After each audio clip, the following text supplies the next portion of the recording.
Hi everybody, I am Renee Santos from the Hollywood Times. I am here live in Austin, Texas with the cast and the director of the new play, ROE. From left to right, ladies, will you please introduce yourselves? Hi, I'm Nisi. I play Sarah Weddington, Nisi Sturgis. Hi, I'm Jenny Lavery. I'm the director. Hi, Amber Quick, and I play Norma McCorvey. Hi, I'm Sandra Valls, and I play Connie Gonzalez. Welcome, ladies.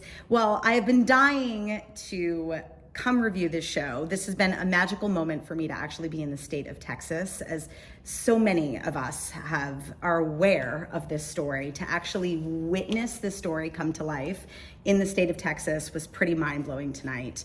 I would love for each of you guys to speak a little bit on what it was like to do this show in 2023. I know originally the show was scheduled in 2020. What is it like to carry the weight of the show post Roe v. Wade being overturned? It kind of adds a different layer, and I'd love to get your take on each one of your takes on that. I feel a tremendous amount of responsibility because I came in from Illinois here to Texas. I'm from Arkansas originally, and to have this background be so prevalent of here I am in this community where so much of what impacted Sarah and made her who she is here. Mm-hmm. And so many conversations that I've had with people after the show of and this and this and this, the impact and the investment were just incredible to feel, and especially now of what it costs to tell this story. But I think the playwright is so brilliant, Lisa Loomer, of still finding a way to celebrate the absurdity and honor the sense of humor and point of view that these incredibly strong, brave, and complicated women have had to face throughout time. Mm-hmm. Yeah, we started this process in 2020, and at that point I felt that this play was really magical and important so that we could learn the history behind the case. We all know Roe v. Wade, but not many people know Sarah Weddington or Norma McCorvey. But now doing it in 2023, I still believe that's true, but it has this this bigger layer on top of it. I feel like it's really important for folks to know the history, how we got to where we are, so that we can envision where we might go next. And getting to see an icon like Sarah Weddington standing alongside like Ann Richards and Molly Ivins and Barbara Jordan and these sort of Texas titans, I hope will be inspiring for audiences right here to say, you can make a difference, you can use your voice, and hopefully that rally cry is really heard. Mm-hmm.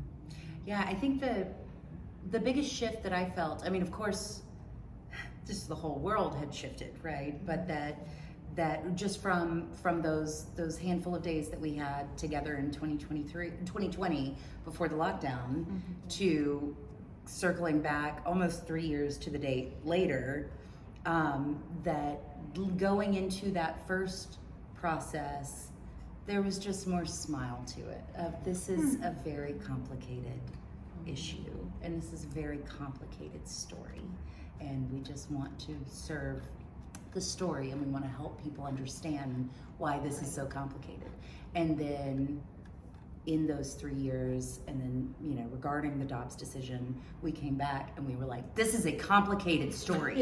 Yeah. Like it just became so much more urgent because I think even, I mean, maybe I was just completely naive, but I really did not think that they would be successful in overturning Roe v. Wade in just those handful of, I mean, I know it's been, those tracks have been laid for many years, but when it happened, it was like,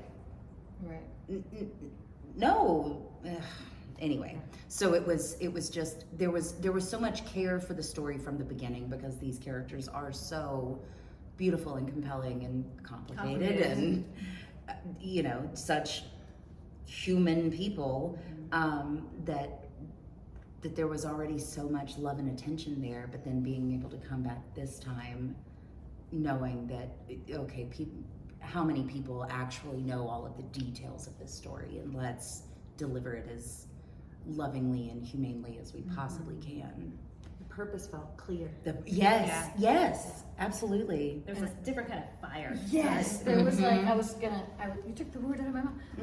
It's now like one hopes as an actor to use your God-given gifts to create some change and to heal people. And what an amazing divine timing it was that we were canceled because of the pandemic in 2020. We were all so bummed. We loved each other. 3 days the cast really bonded, and Jenny is like so all of us were like, oh, all bummed out. And then we were like, we're gonna bring back 2023 to celebrate. And then we're like, what happened? And now it sort of, it changed. Like, what a beautiful thing that we are put on this earth with the gifts we have, each of us, including the crew, including the lights and design, to create change and communication and healing and all that. So it's really loaded this year. It's really, especially in the capital of Texas, like right in the middle of it all. And so there's a deeper, not just human connection to this play, but it's like it's our duty, our responsibility as creators and talented actors to do this. And we all like put in our expertise into our roles, and as you saw in the play, and I'm sure we've created some conversation. And I mean every day in the play I'm like, I love what I do. I love what I do. I love what I do. I love what I do. Oh my God, I love what I do. I'm working. I am really doing something. I really love that. I saw the play as a way of being of service to humanity. It was really beautiful to watch. And I'm curious for you, Jenny, with the script changing and it prompting a call to action, if that changed how you directed the play. Yeah, I mean, I think that from the very beginning in the rehearsal room this time in 2023, it was, as Sandra was saying, we're not lobbyists, we're not politicians, but I believe that if we really put our whole selves into this work and are really vulnerable and doing this story justice, we can hopefully affect hearts and minds and get people talking. And I hope that this play becomes a keyhole into conversations that people otherwise find too tricky. And so I think that this go at it has been just putting the whole self out there and really running forward with it. It's personal. It's very personal, and it's almost like a Rorschach ink blot that the show is what you see in it, right? That it becomes what you are looking for. But while still hopefully challenging those thoughts along the way, again, with all signs pointing back to it's more complicated than we want to make this, than we want to make it out to be. Yeah. And I think the show just does that so beautifully, where it's like, yes, it's a call to action, and the call to action is to reclaim your agency for yourself, right? Whatever your choice is, that it's your choice. And your empathy. And your and empathy. just held space and sort of collective understanding of, oh, these human beings. Oh, the time in which they were living. Oh, I'm living now. My human experience, it really brings forward this understanding that I'm so proud. It really is a perfect segue to my next question, because you all portrayed real human beings, and you mentioned that this is personal. I wonder what that was like for you to personalize an actual person that has walked the planet, and what that was like for you to embrace that. It's humbling. I was talking to my spouse the other day and just saying, I really feel like I'm honoring my big mama and my Aunt Bobby, who from Arkansas. My Aunt Bobby was a tax collector and part of the Democratic Women's Association for many years in Arkansas. And there's a type of woman conditioned at that time to present in a certain way, coming from years of being told that women's purpose was to please, but having a very clear understanding that there's more to life and balancing that. And so I feel that that sort of seesaw of, okay, I know what's expected of me, I know how I'm being perceived, and I am determined. I am here, I am strong. And so for these women, and seeing what Sarah wrote about so often, like, okay, to be perfect, having to carry that weight, and still somehow going forward and learning in the face of so many people and the patriarchy of, I am determined to push past that into my own truth. So I have, I've said the first day of rehearsal, I think theater is my favorite way to learn. It is intimate, there's a depth about it, and you are revealed to yourself as you are doing it. And so I have felt so glad to be a part of this and to learn about Sarah and her family and this community. I love that. And for you, Amber? Oh my goodness. So Norma is a very complicated lady. And it was maddening at first to try to get to the truth of who Norma is and what actually happened, and I need these details so that I can chart this life accordingly, and then finally realize that to honor Norma is to recognize that she was a strong ass woman that was a survivor. And so while she lived this very hard life, I had to really acknowledge the complex trauma that she lived with, and all of these things that would sort of snowball into the person that she became, especially once she was in those Gloria Allred and into the Operation Rescue days with the conversion, and when we started work on this show 3 years ago, we got a couple of days into table work, and I was like, I just need to say it out loud that I think Norma was just following the money.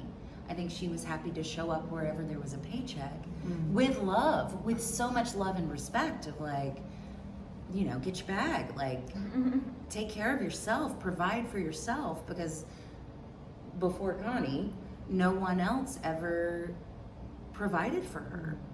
And then, the week after we shut down, AKA Jane Roe first started getting press coverage that had her deathbed confession, that had this. And so then it just further complicates all of Norma's truth. And like even between the two books, and then what we see in documentaries, what we see in interviews, and then the family Roe comes out, and that kind of negates everything that's in the previous two books and interviews. And so then finally there was, because I really wanted to, my number one goal was to honor Norma, because it felt like through her entire life, the thing that kept happening was that her story kept getting manipulated to feed and to serve whichever side was trying to tell their own story, right? So I was like, I'm gonna get it right. And then the more you start digging into it, the more you realize like, oh, her truth is that it was just what kept her safe and fed and, housed in the moment, whatever it was, it doesn't matter. Like, she was such a complex human that there was a point where I just kind of had to say like, okay, I know these women that have experienced this trauma, these hard times, this struggle, and how strong they are and how unwilling they are to just lay down. And so then I just kind of left all of the research off to the side, and then just focused on trying to honor the person, right? Which you guys did amazingly. It was great. It's like you could tell you did the research, but yet you put that aside to be fully present in the work. It was really compelling to watch. And Sandra, my question for you is a little bit, I want to hear what it was like to play a real character, but to the layman who knows a story, you were a harder character to research as she was often hidden. So I wonder what that would be like, not only portraying a real character, but one that was not that visible in the original story. Thank you for that. Yes, it was there's like 2 pictures of Connie out. There's nothing. But for me, I'm all like, you know, what is the realness of that character is she just loves hard. She just loves who she loves and loves hard. And as a matter of fact, when Lisa Loomer put on the script, she's actually the real Christian. Yeah. The real Christian in the story. And at first I was like, you know, I need to act like I don't see any evidence of what Connie's like. And I'm like, you know, Connie is just a more exaggerated part of myself. That I love hard, as you know. I mean, I do. And I mean, and I love how Amber in one of the first few readings said, I know there's a lot of stuff out there about Norma, but can you speak about Norma with love? Because there's a lot of stuff that she's not easy. Yeah. Like when you read a lot of stuff, you're all like, what? She did what? And she said, please don't say, are you getting emotional? I mean, maybe don't worry about it. Bring it on, ladies. This And is do you the see what I time. just did though? That's who I am. And that's what Connie is. And so I think they sort of typecast in a way, like we're exaggerated. Not that you're a crazy drug addict, I'm not saying that. Don't I'm print saying, that. no. I'm saying, how do you play a real person? When have you loved hard? When have you just accepted a person for who they were? And I really have to commend Jenny, because Jenny has made an environment that was so safe to be vulnerable and just, you know, she even said, I've never worked like this in my life. And I keep saying to her, I've never worked with a director who's just like, if you need to leave, leave. No one says ask a question. If you get triggered, walk out, walk back in, ask for what you need. Just really dig into your creative, trust your intuition and yourself, to where then the actors were bringing out their most vulnerable self, the most intimate self, their most whatever, and it was okay. It wasn't like off limits. So then those characters are created from our intuition and from the script itself, like where it says this, well, what about this, and how are we interacting with each other, you know? And with a whole lot of love. And with a little bit of love. And I might add, because we created an altar, like in reverence for the people who have passed. And I don't know about y'all, but I talk with Connie. Like, I'm like, hey, listen, let me honor you too, in a way that, you know, it's just about love. Because these are really hard scenes to play, and it's very easy to be judgmental about her and everybody else. And even the Christians, we can be way judgmental for them, but they're human too, so. But Connie's the heartbeat of the show. Thank you. Yeah, Connie is absolutely, it's true. It's true. You are the one, you are the only character that doesn't have an end goal, that doesn't. There's a generosity there. Yeah. Yeah, there's no political, like, I don't get involved in that. I'm about Norma. I'm about this. And so, what do you want to do? It's about letting someone be themselves, which is very hard to do for me, because I'm a control freak. And I just wanted to add, because I started jumping up and down about Jenny, of so specific, so caring, so, I just, throughout the process, I felt led in this way of, okay, we're gonna, yes, that layer, and. And it was never distilled to one thing. It was always cumulative with these people. And I have to add another, Jenny. She just let us play until it felt right. Like, she was not the director who was like, yeah, well, okay, this is the way I see it. It was more like, well, let's try it. Even though I'm all like, that's not gonna work. But she's letting her try it, but okay. It was respectful. I mean, it was very like, let's see what fits. And then we actually together discovered new things, like, oh, that works. I've never worked with anyone like that. It was refreshing. And another thing about Another thing about amazing I also Jenny. noticed with the heaviness of the script, I was so surprised to see so many comedic moments. And I'm wondering what that was like to bring those to the stage. Were those directable moments? Were those organic moments from this trust that you guys established? Because I was really surprised as an audience member to get that comedic relief that made me more present for the harder moments. Yeah, I'd love for you to speak on that, you guys. Man, Jen could take the there's wheel on this yeah, one take it first. away. I mean, Lisa Loomer has written these Lisa Loomer. beautiful moments of levity, and because otherwise, this story would be real hard to sit through. Yeah. So there's these wonderful moments of just humanity and levity, and I think that we need those so that we can go to the other places. Absolutely.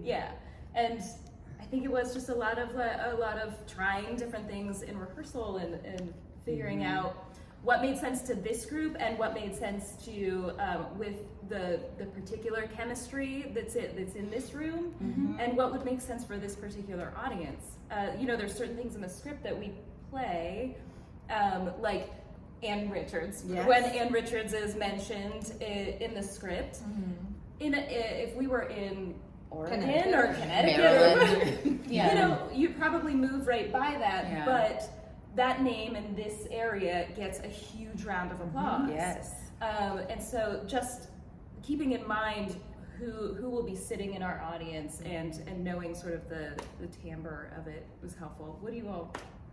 Well, I think that, there's for the levity and the comedic moments, that when there's as much love and trust in a room as we've been able to find and build and curate, and that it makes it so much easier to find the funny, find the comedy, find the lightness, because we all just as humans are needing it. And so it's like, oh, we can do it on the break, but we can also do it with the script, and we can also, but again, to Lisa, the script is just so beautifully crafted, and in both directions, because there were moments in the script, sorry Lisa, you're a genius, I take it all back. There were moments in the script that I would want to push back on, and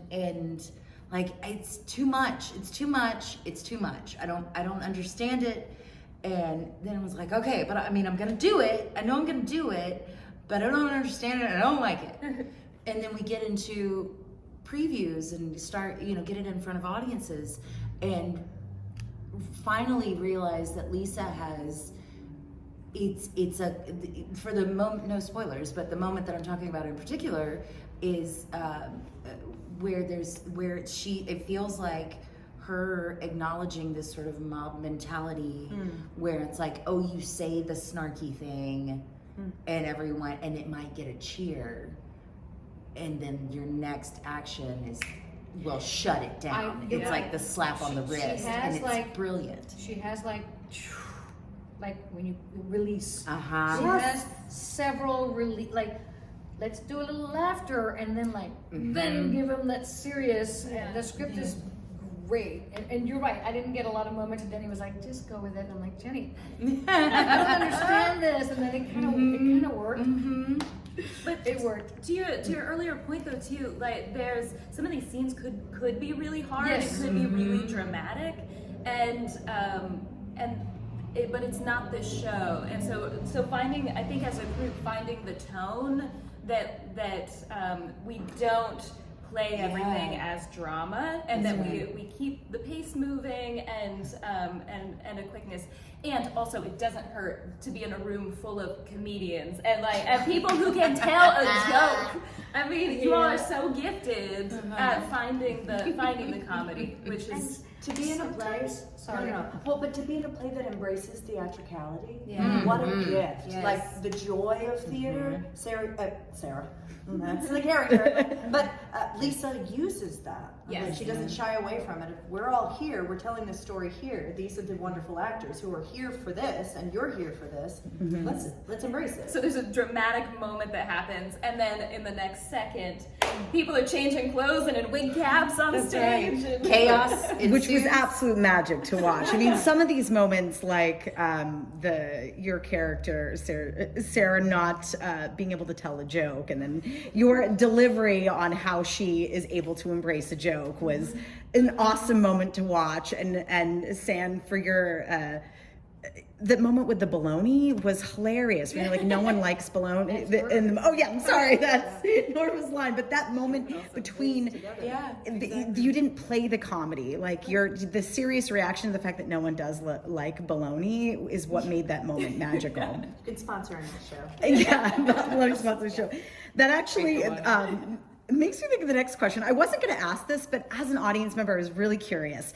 There's a lot of symbolism with food in this play that I thought was really compelling to watch. From the introduction of the Mexican culture with always serving that kind of food, which also made me feel as an audience member that was the glue, you know, like those moments that brought people together were in those moments of food, or the contradiction between the pizza at the beginning in the bar to the pizza that's introduced between the two opposite sides. I'm just curious, as the director and then also as the actors, if you guys saw the symbolism of the food and if that affected your performances.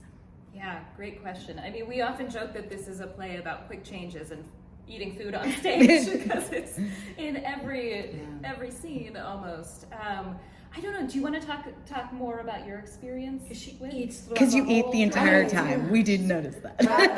Okay. First time you eat, Well- would I give you the sandwich? No, Pizza not parlor. pizza parlor. Oh, the pizza. Yep. Yeah. That's right. It's been one of those things that with love I requested from the cast. I was like, can we please not talk about how much I have to eat in the show?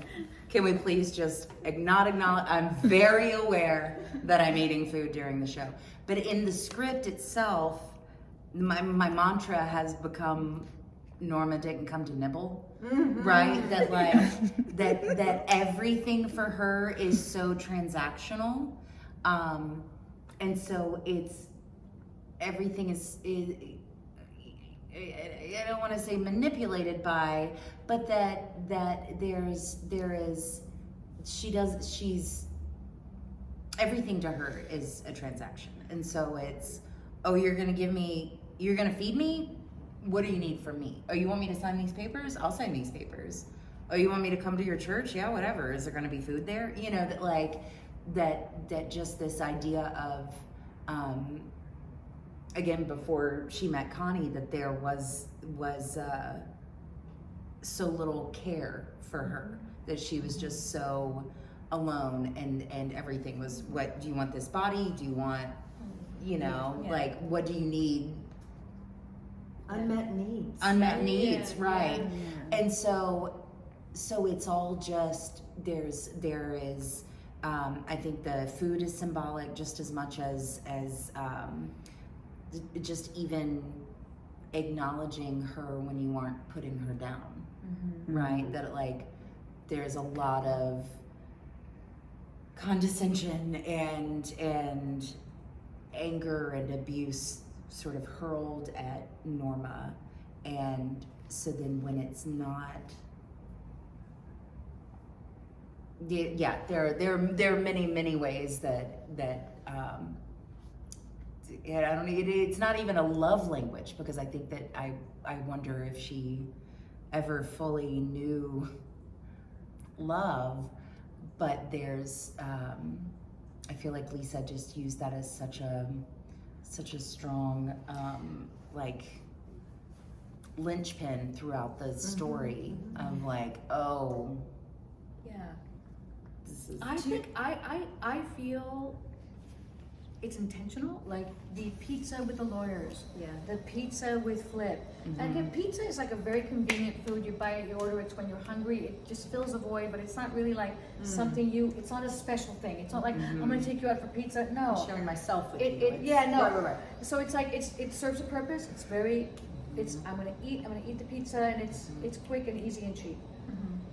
But Connie makes even that sandwich, gives her choices. Mustard, mayo, lettuce, tomato, hot sauce, and a pickle, no worries. And then just gives it away. I'm giving you my sandwich. That's right. And I'm making you mole, and I'm making you chili, and I'm making you something for you that you like, not just like, this is something that we just want to eat to get over with. And so I love how Lisa has woven the food because it's nurturing and it's a sustenance. You need it to live. Yeah. And cultural. And cultural. But yeah. And it's the only time that there's silverware involved. And silverware well. and everything and real else is cloth just- napkins. Everything else is like real out of a box of Hands. Yeah, hands. Well, it serves its purpose. I mean, it is, you eat pizza when you need to eat and you're hungry and whatever, but it's not special. I'm not making it for you. Even making someone a sandwich isn't, to me, I love when you made it for me, like nice. It's a sandwich, but nice, you know? And so, yeah, she eats the whole stuff. But I do have to say, that mac and cheese is delicious. I do, you know, here I am like, you know, with cloth napkins and silverware and everything, and then in the second act, I'm like eating out of a pot, like mac and cheese, like nothing special here with like a regular napkin that she left. Yeah, I really loved the food thing. I think it spoke a lot to Norma's poverty consciousness, that what made her so transactional. So as an observer, I thought it was done so incredibly well. That's true. You never know, like, where you're gonna get your next meal. Yeah. And to make choices based from that place. Yeah. You captivated that. And just the audience with amount that. of trust that can be bought just by providing a slice of pizza. That's right. You know, just like when Sarah comes in and orders a pizza, for me, I'm gonna get some of that pizza. Like, and it just, yeah. The food though, and the care, like showing care, the love language. There's the line that Flip says that I feel like is so true, that he says, I see who you are, I know who you are, and I feel like that feels like something that we could all relate to, is Norma needing to hear that, and to hear like that somebody sees you for who you are. Now, whether he means that or knows that or all of those things, but but for somebody to say that to somebody else, I don't know who didn't tell you that along the way. is like heart opening, heart wrenching in a way, because I think we can all kind of identify with that, and I think that's why Norma, especially your Norma, is so sympathetic and empathetic. Easy to connect to. Incredible to watch. You know, another one of the things I was so impressed by is the 20-year gap being embraced. And what was that like to go from the 70s to the 90s and do that as performers on stage, transforming and finding the subtleties in a 20-year gap, but also from a director's perspective, how do you showcase the 20 years? And I don't want to be a spoiler, but the transition to the 80s was a pretty magical moment. So I'd love for you guys all to just speak on your take of like embracing a 20-year gap in a 2-hour play. It's a thrill. I mean, it's a rare opportunity for an actor to play the same person through time, and for me, knowing people through time is my favorite thing. So finding the essential about Sarah and knowing, okay, well, in your 20s, this eager, sort of uncertain, not really having the polish, but having the passion. Oh, that passion is there. Okay, well, let me learn how to manage that in front of the Supreme Court. Let me know what to do with that when I'm meeting. Oh, wow, I respect the heck and hey out of you. You're amazing.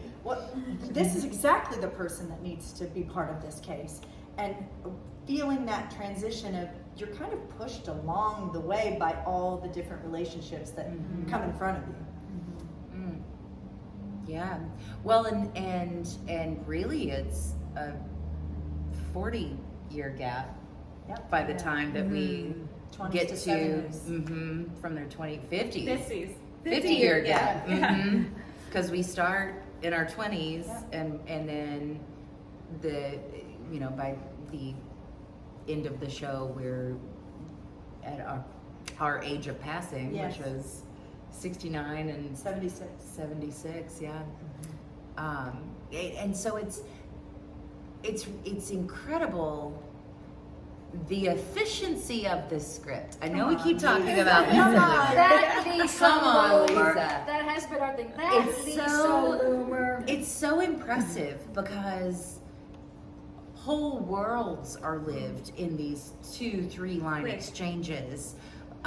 Like, you could write an entire play based on one of our scenes. You know, that like Yeah. there is just so much throughout the course of the play that it's like you don't even it's Lisa's done so much of the heavy lifting for us in just keeping us moving, so that by the time you get to the end of the show, you're like, yeah, I am tired and my back hurts and I'm gonna we did it, all right, we did it. And then you're like, but We've endured something. we've endured something. Yes, from the beginning. I've always had this vision. I mean, and I feel like we have actually landed in better shape than I was anticipating. But when we first started rehearsal, I just had this mental image of Nisi and I by the end of the show, just like, you know, arm in arm, walking off stage. Yes. Yes. And so it's, again, like, it moves so quickly that, you know, we kind of set it up at the top as our eldest selves, and then time dash back, and then we're just skyrocketing. And so then it's just, it's just kind of easy to compound things And play with time. and play with time, like as we go along, where I feel like there was little required thinking of, okay, so by the time so if this is 40s, you know, it all just moves so quickly that costumes and shoes and I was gonna hair say and makeup can all inform so much. Yeah, I mean, these folks are amazing technicians in terms of the little tweaks, the little body postures that change over time and all of that. But also shout out to Jenny Hannah Chambers, our costume designer, who also, I feel like the wig, and Sarette, the wig technician, or the wig designer. Yeah, Sarah Jensen. Thank you. Between all of those elements, what they were already doing in the rehearsal room, and then when we got to add in the costumes and the wigs, it was interesting to be able to then tweak to go, oh, actually, the costume is doing that heavy lifting to show that older age. You can ease up on, Stay on the ride. and or vice versa, like, okay, so now this is what the costume is giving us, so you can go further in that direction. Was amazing. But yeah, just the like little tweaks and changes that we made along the way. Yeah. It's fun. And I watch you from up here, from the back, and I watch Sarah and Norma be like your older selves, and then you transition into like the bar, and then the other scene, and Sarah comes in like all I love it so bushy much. tail, but she was like this beautiful older woman, and you are you're holding your back like, hey, and then you're like, yeah, let's get ready. And I'm watching from up here going, yes, I love these actors. Yeah. You guys really did an amazing job. I'm curious what you think the audience was thinking about in the car drive on the way home after the show. We have some friends that came to see the show and brought their teenage boys who are maybe 13 and 15, maybe 12 and 15. And I know that there were lots of questions, lots of questions for the car ride home, but that was also the intention. Yes. I you know, to the mother of these two beautiful, very intelligent boys, she was asking me, like, can they come see it? And I was like, yes, they will definitely get an education. She's like, that's what I want. Like, that's, you know. And so I know that depending on the age, it can make for some interesting questions. I think my sisters who came to see the show, and they haven't seen me often on stage, I was so grateful for them to see this play in particular because of representation, of seeing a woman like Norma have to figure out what to do, how to fight going forward, and also the sort of juxtaposition and polarity of like the other half of, you know, people who are navigating in the political sphere of like, that's its own kind of hard, but seeing those two worlds colliding and knowing, well, it's difficult, it's hard, but there is this sort of point of view and tenacity that these women share that's represented, that I think gives people, I hope. And the conversations that I've heard too from family members of, I've never talked to you about this, but I feel compelled to share because I was on this experience with you. Yeah. I've had the gift of seeing the show with audience members and just being in the house and overhearing the conversations that folks are having with people they came with, but also strangers that they're meeting for the first time. I'll say that I have heard many personal stories from folks that I did not ask for them to share, but just feel compelled to offer up and feel like this is a moment where they can. So overhearing people talking that don't hold the same point of view is really magical, and what we had hoped the story would inspire. So I had a conversation with my mom that my mom and I don't share the same religious viewpoints, and we've never actually brokered this conversation because there's limited time, and it was amazing that the show opened up that pathway on my car ride home with my mom, and we learned so much about each other in the next couple hours that we sat around talking about it. So it's the gift of stories. Yeah. Make space for yours. Yeah. Sitting in the house myself, the people next to me had mentioned, oh, thank goodness they mentioned the LGBT story. They were sitting right next to me. And I thought, isn't that very interesting? People were waiting because I too was waiting for that, if there was going to be dialogue around gay rights. Thank you, and just, Coffey. Thank you, Robert McCluskey. Integral to this fight. Yeah. Well, and to answer your question, I was going to say, I think people are driving home going, she was a lesbian? What? Yes. What's going on? And maybe do more research on their own, or hold it, what is going on here? Yeah. You know, we didn't know so many things before we even read the script. You know. I will say that I've heard that sentiment a lot too, of oh my god, I can't wait to go home to watch some documentaries and read their books and find out much more about it. So I think it's also inspiring that. Yeah, the history lesson, the personal history lesson just on these individuals, but then also the grander history lesson and of she was a person. How much, she was a person, but then also just for the case itself, how much has been built up on top of that, including, equality and marriage equality, and there are just so many things that, because Roe was able to take a stand on privacy and that all of these other laws have Roe was just the beginning. Built up on top of it. And so then for that to be pulled out from underneath, I think that hopefully that this show helps point to, if this is possible, here's what else can be taken away like that, because if the foundation of privacy is no longer valid, then that undermines everything so much.